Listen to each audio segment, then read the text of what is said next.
In a move that has sent shockwaves throughout the African National Congress, ANC, and the broader South African political landscape, ANC Chairperson Gwede Mantashe finds himself in deep political waters.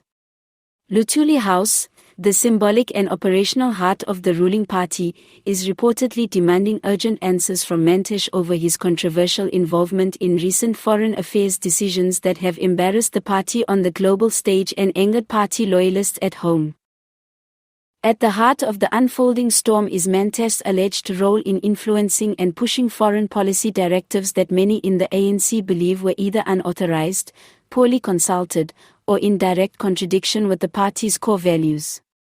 Senior insiders at Luthuli House have confirmed that an emergency internal inquiry has been launched after multiple members of the ANC's National Executive Committee, NEC, raised alarm over Mantashe's recent engagements with certain foreign governments and multilateral institutions without proper consultation.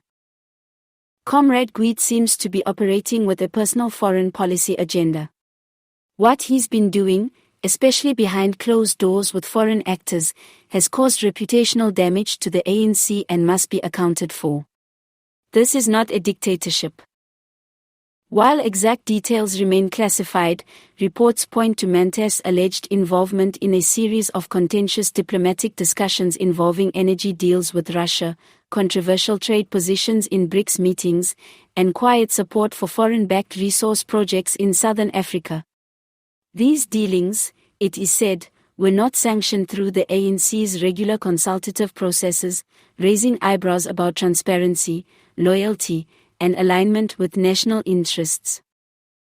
A leaked memo circulating among high-ranking ANC members suggests that Mantashe may have overstepped his ministerial and party duties by endorsing economic partnerships that compromise South Africa's neutrality and sovereign decision-making.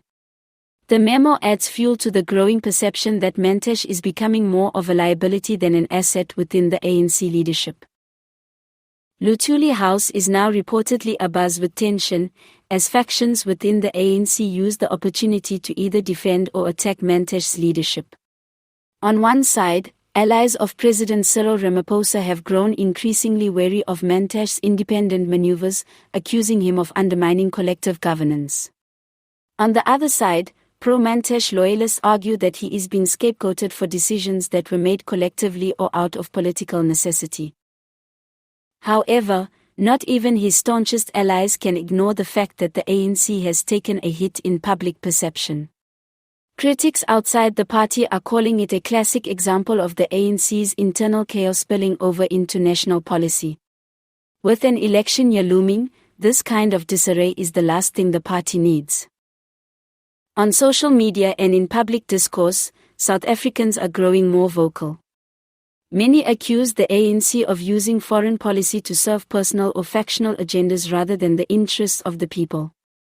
Mantashe, already facing criticism over his management of the energy sector, now finds himself the face of foreign policy missteps as well.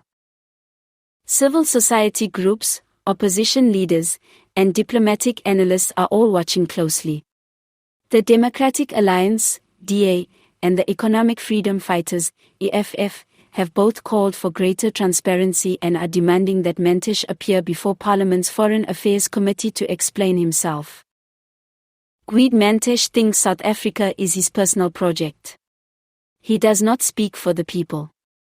We demand full disclosure on these deals and decisions. In a brief press appearance outside Parliament, Mantashe denied any wrongdoing, stating, "I have always acted in the best interests of South Africa." These accusations are politically motivated and lack any factual basis. The ANC must not fall into the trap of internal witch hunts. But for many within Luthuli House, that explanation is simply not enough. High-ranking officials have given Mantashe a tight deadline to submit a formal report and clarify all foreign engagements conducted under his watch. Rumors suggest he may face disciplinary proceedings or even be asked to step aside if his responses are deemed unsatisfactory. As the storm gathers, the future of Gwede Mantashe in both government and the ANC is now uncertain. The battle lines are being drawn. If he survives this political firestorm, it will only be because he can prove his actions were transparent, justified, and aligned with party principles. But if not, the ANC may soon see one of its most prominent veterans forced to exit the political stage under a cloud of controversy. Either way, one thing is clear: Luthuli House is no longer a place of silent diplomacy, it is now the front line of a political reckoning.